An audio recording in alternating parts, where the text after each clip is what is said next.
Hello and welcome to the third episode of Artists in Their Studios, a production of CSN Art Galleries and the Art and Art History program in coordination with CSN's Performing Arts Center and the School of Arts and Letters.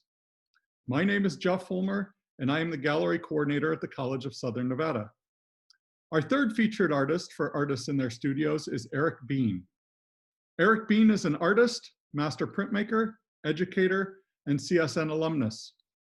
Receiving his MFA from the School of the Art Institute of Chicago in 2015, Eric currently holds an adjunct faculty position at the University of Nevada, Las Vegas, where he teaches printmaking.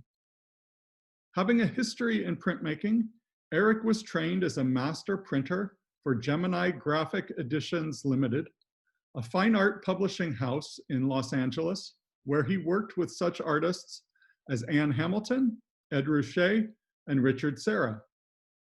Eric is the founding member and director of Test Site Projects, a fine arts publishing house located in downtown Las Vegas.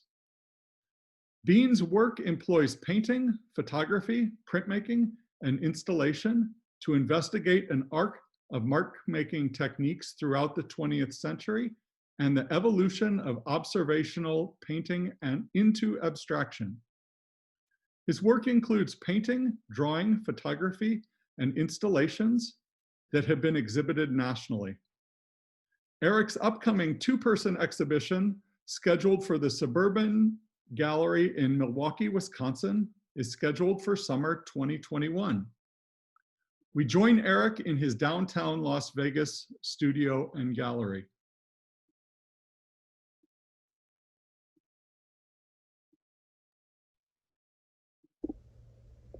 Hi, thank you all for joining us here for this studio tour. I figured I'd start by talking a little bit about the space. Oftentimes we think of the studio as primarily a space for one to work in, but in this case, my studio encompasses a couple different functions. And part of that is making space for myself, and part of that is making space for other people's work and process, and to sort of learn and engage with other people while supporting them. So I figure we'll start by talking about a couple different things in the studio here. We have a gallery in the front, and we have a print shop in the back where we publish other artists' work, and then there's my studio. So we'll take a quick tour and then end up back in the studio. Okay. All right. So here in the front, we have a print shop we call Test Site Projects, and what we do is we invite artists from around the community and around the country to come into the shop and collaborate with us to make limited edition prints and multiples. Oftentimes we show those projects up here in our front gallery. We also, for 2021, have a schedule of unique sort of artist projects that we've been in conversation with various artists to do exhibitions up in the front here. So it won't be primarily just projects that we make, but just people that we're interested in learning more about. So in this case, we have some prints up by Justin Favela, who many of you may know, local Las Vegas artist, who works in a variety of sort of ways with installation, sculpture, and two-dimensional works. And in this case, we made a couple lithography projects with him. Bringing other artists in is really to learn about their work, to support their work, and to collect their work, and really to engage in these other conversations that both feed and energize my own studio practice. As I learn more about other people's practice, I learn more about my own interests. And not only that, but it's a great way, again, to sort of support artist projects and other artists' work. So follow me down this way. So in here, this is the print shop where most of this stuff happens. Again, here's another print by Amanda Browder. The ones in the hallway were unique. This print we made an edition of, so there's 35 of these that we made. It was 19 colors screen print onto fabric again. That was mounted to an adhesive, hand cut into these shapes, shredded on the edges to sort of fray them, and then reassembled in 51 pieces. This was quite a fun project to make. And they're really nice in person because you can really see the dimension and the sort of quality of the fabric. We figured that it'd be better to make our own swatches of fabric than to buy pre-existing fabric, and the difference was quite phenomenal. And here is the print shop. So we work on etchings that happen on copper plates. We're working on some prints right now for an artist in LA, but Parker Ito. Can't really show you much about those yet, but we do make etchings on copper plates. We have this lithograph press here where we make all of our lithographs,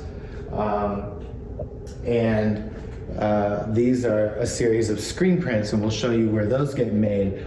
These are for Justin Favela also. Banana leaves printed onto aluminum. So these are 2-layer screen prints that happen in 2 blended layers that were done onto tinfoil, and the tinfoil was then mounted to an adhesive and mounted to paper, sort of to keep them a little bit, keep the integrity of the print. And so these were all unique. We made 3 sets of them and made 7 different ones in total, but these are the ones that we have left. So back here is where we make our screens and our plates often. This is our screen exposure unit.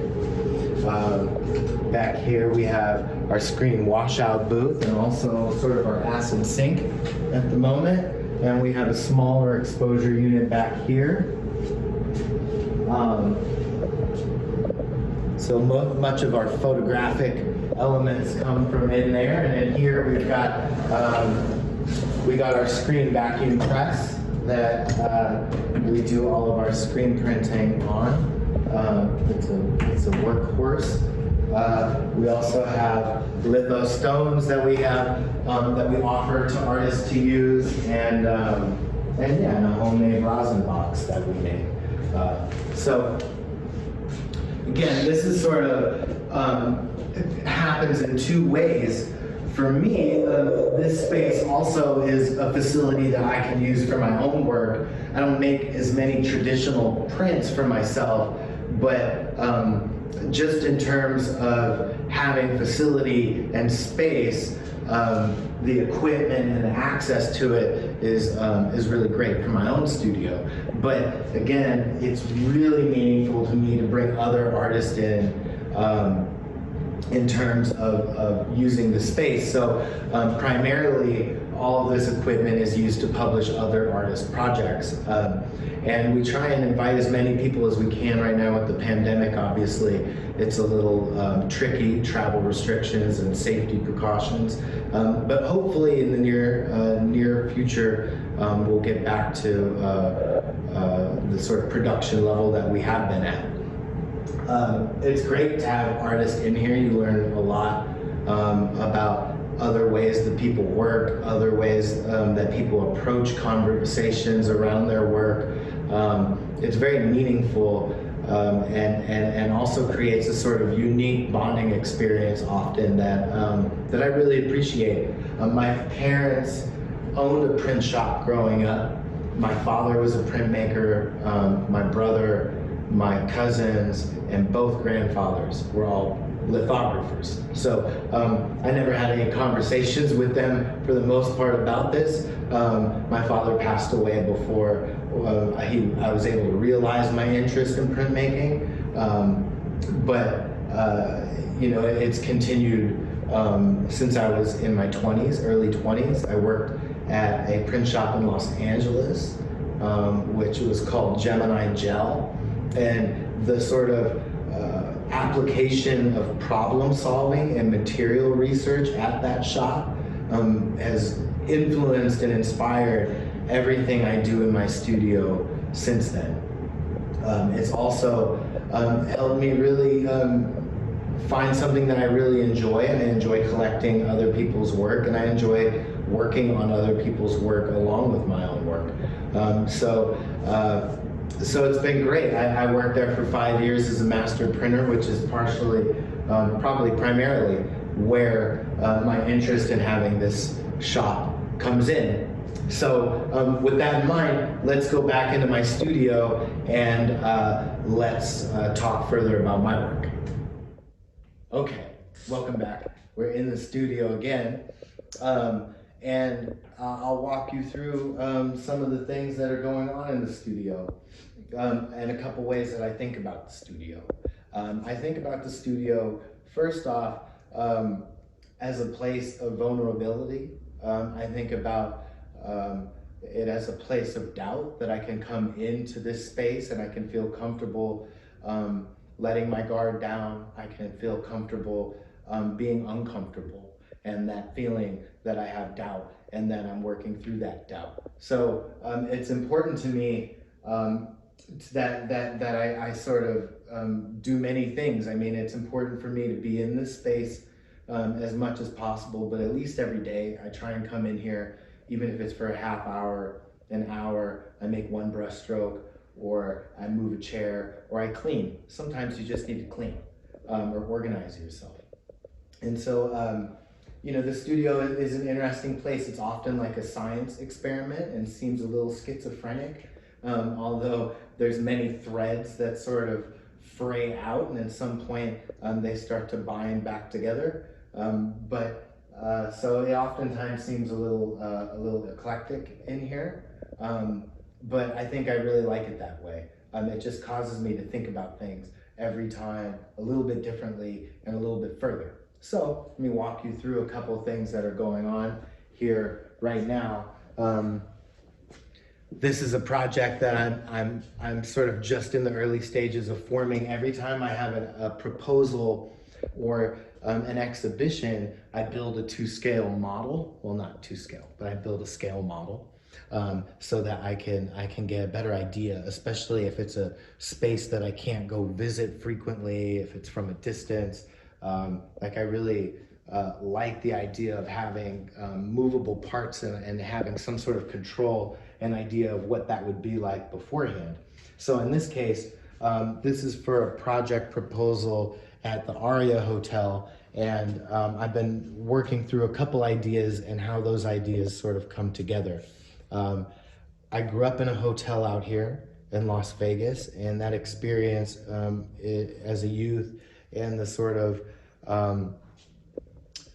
art side of that experience, growing up around stock photos and paintings and things that had very little value but were very decorative. I became interested in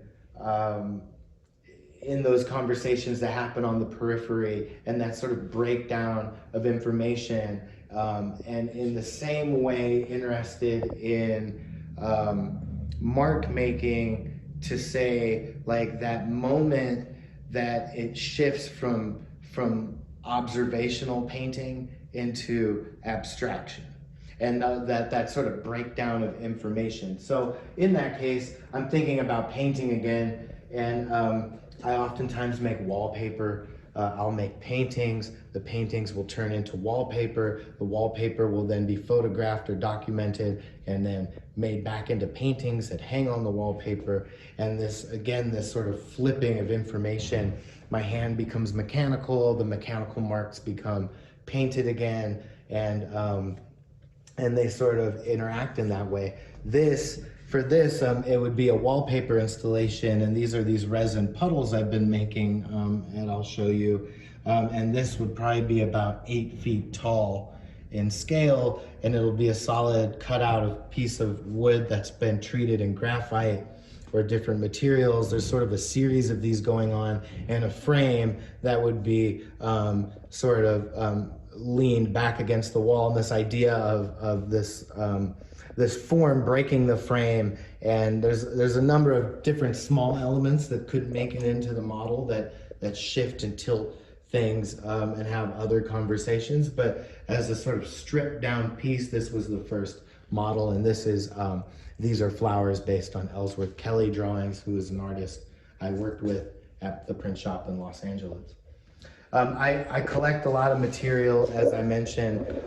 Everything that's in here gets used, and these are cards that were from sent from family members in the early 1900s, and to other family members. And this idea of best wishes has really sort of interested me, and I think these are my first mock-ups of the cards. I printed them on the smaller pieces of canvas just to sort of do some painting tests before I move on with them. And this is kind of a pile of extra stuff to get started. Many of the paintings start in different places, but I mean, many of them will start in as a sort of photo-based project. And in this case, this was one series of photographs of stock still life that I had found and photographed, and breaking them down in different ways, cutting into them and folding them, replacing things behind them, painting into them, rephotographing them, reprinting them, and so on and so forth. And again, this idea of like between observation and abstraction. I also, besides from collecting weird things, I have been making these glue vessels. So this is one of my vessels, and it is made out of, it was a test really, but this is made out of pigmented glue. So it's actually a hot glue gun, and really responding to three-dimensional printers, 3D printers, and sort of production or production that is meant to sort of replace or mimic our hand, and trying to see keep a sort of rhythm or pace to it. It really, for me, is about craft and material and time. And so they're a very slow process. They're very meditative, and it's very important that my hand is sort of controlling it. They're fun. They're a little like soft, not too soft, but they're a little soft, and it sort of fits into again like the idea for me of multiples and reproduction and pattern and material. So and time. Speaking of time, I'm really working on a project that I'm thinking about. I have a 2-person exhibition in Milwaukee next year at the Suburban Gallery, and in doing so, I'm really trying to work through a couple ideas. Again, thinking about breakdown of information, but really a breakdown in communication. I think like where we are politically, the climate over these last 4 years to just sort of like this very moment, and the pandemic. Thinking about shared perspectives and what it means to be looking at the same thing and seeing something different, and that sort of breakdown of a common perspective or a shared perspective, and what that looks like, whether it happens in language or whether it happens physically in a painting or something else. And so I've been making these resin puddles for a long time, and they're inkjet prints onto paper that have been embedded into resin, and they're clear for the most part, so you can see what's underneath of them. They tend to make the paper translucent, so you can really they're very convincing as a puddle, and they're kind of amazing for me. I mean, I really enjoy the idea of what it means to be looking down when things are up, or looking up when things are down, and to like be seeing a mirror of something. And I think that phrase has really stuck with me lately, like what it means to look down when things are up, you know, and the idea of like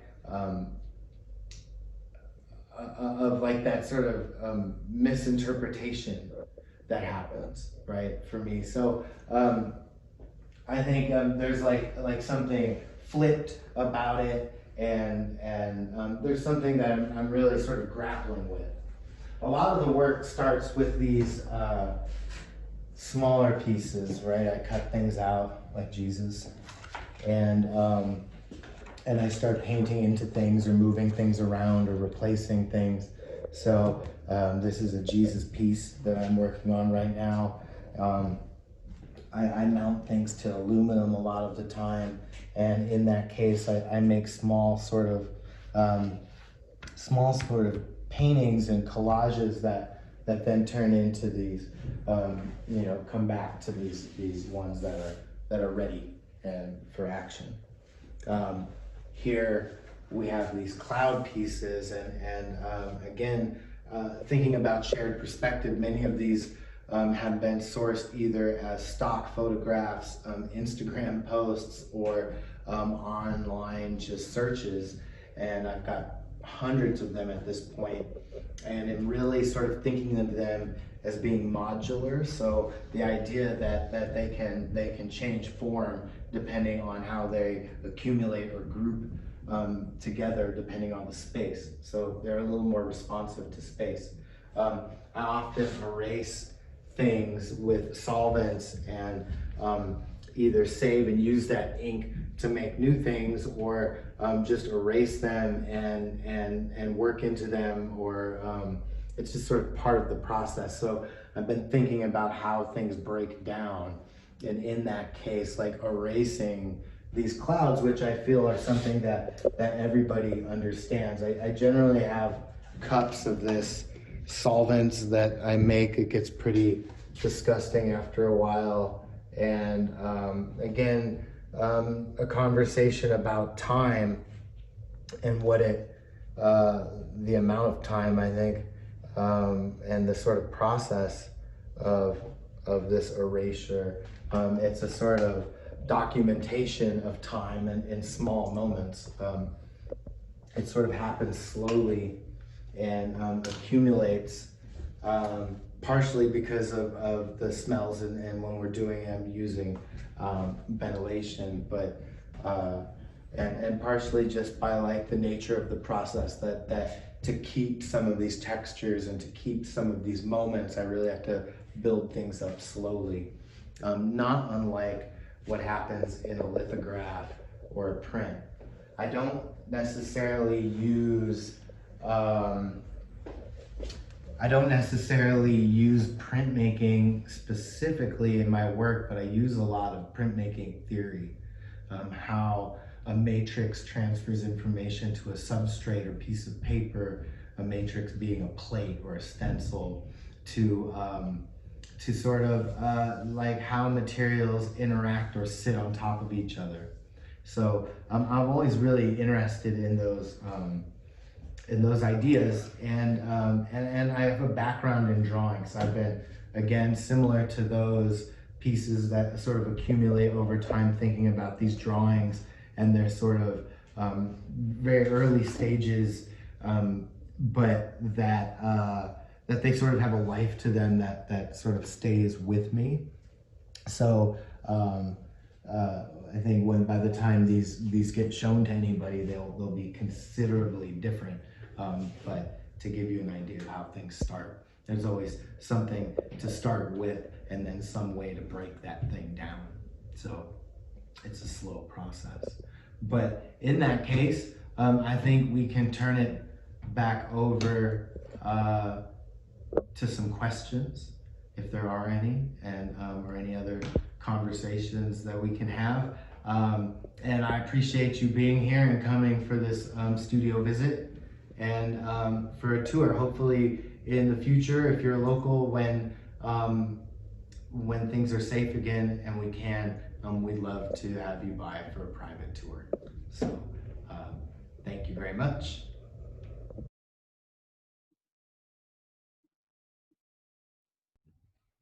Wow, that was very cool. Um, so thank you for sharing your gallery and studio with us, Eric. Again, please ask your questions in our chat. We do have a few there already, and we'll get to as many as time allows. So the first question that I see up here comes from Jeannie, and she asks about what was it about your practice that you decided to open your resources to other artists? Is it just that you found working with others promoted your creativity? And then some follow-up, do you only work with artists who are printmakers, or do you collaborate with artists who work in other mediums? Yeah, thank you all for being here. Hopefully you can hear me. So, of course, our doorbell goes off right as I'm about to answer this question. Not expecting anybody. No, to start, I think my history in printmaking and particularly printmaking as collaboration has interested me in how to support other artists' projects. I also am really interested in collecting, and I also learn a lot from interacting with other people's process and their way of approaching work and thinking about it. So, and I think in moving back to Las Vegas, we were in Chicago before this, it seemed really important to find ways to support the community as best we could, and whether that's engaging people with artists from outside of Las Vegas or supporting artists in Las Vegas that maybe don't have the same visibility. I think we do not primarily work with printmakers. In fact, I don't invite any printmakers. Sometimes people have a little bit of a background or history in printmaking when we invite them here, but I actually prefer to work with artists who are working in other mediums. I don't really try to work towards traditional print projects as much. I'm interested in how printmaking enters conversations through a larger umbrella, whether that's painting or sculpture or craft, and just trying to sort of open those conversations up some. Awesome. From Anne Hoff. Anne has seen that you've started several community projects, and she wondered if you could talk about them and the inspiration to create them. Yeah, I don't know exactly what projects specifically, Anne, you're mentioning, but again, my interest is really in community. I think one of the things that you get when in a flourishing arts scene is community. And I think the community is one of the most important things, both in terms of conversation and in terms of sharing and engagement. So I think for me, the community projects, they offer a space to think about other people's work. And they also offer up an opportunity to share somebody who may otherwise not have that same opportunity. To go back to the last question, neither of the community projects or the public projects that we do, whether it's curating something, artist residencies, printmaking projects that we do here in the shop, exhibitions we do in the front, or my own work. They're a little bit separate, I guess, from my own work, in the way that I don't use them as a way to promote my own work, but again, more so to support others. I think Anne said that specifically she was talking about some mural-based projects that you've done with students. We're working on a mural project right now. Demasina, my wife, and I are curating a mural project for a space at Area 15. And again, it was really about finding ways to bring people into the mix, learn more about their work, and just engage with people in a different way. Very cool. Your sky puddles are getting a lot of love in the chat, by the way. Oh, that's good. That's good. So from Sylvia, what is the most challenging thing you find when doing prints, and how do you work around them? Oftentimes it's scale and time.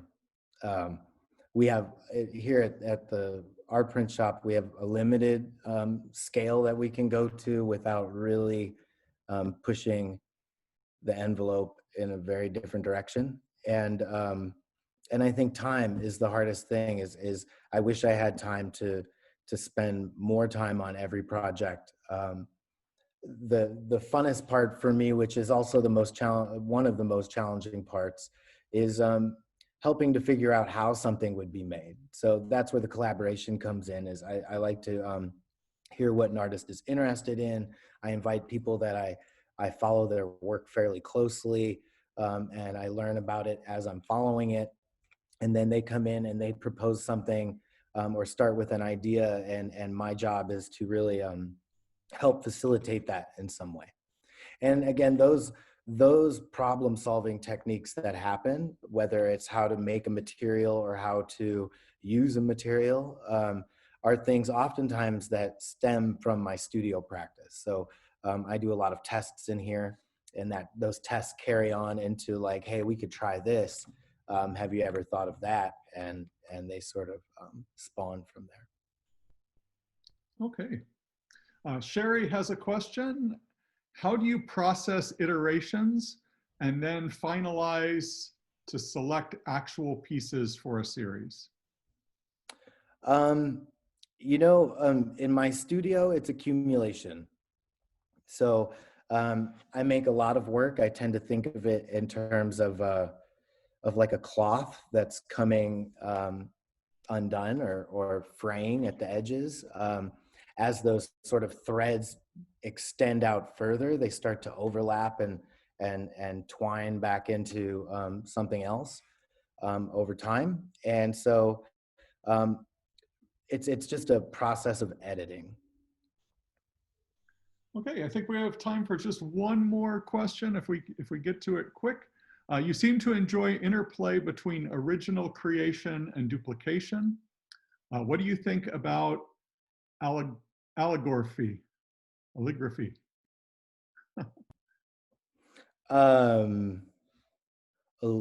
I am not sure that I know what that is. Maybe creation and duplication. Or I'm probably pronouncing it wrong. It's probably on me. I mean, the part of the thing about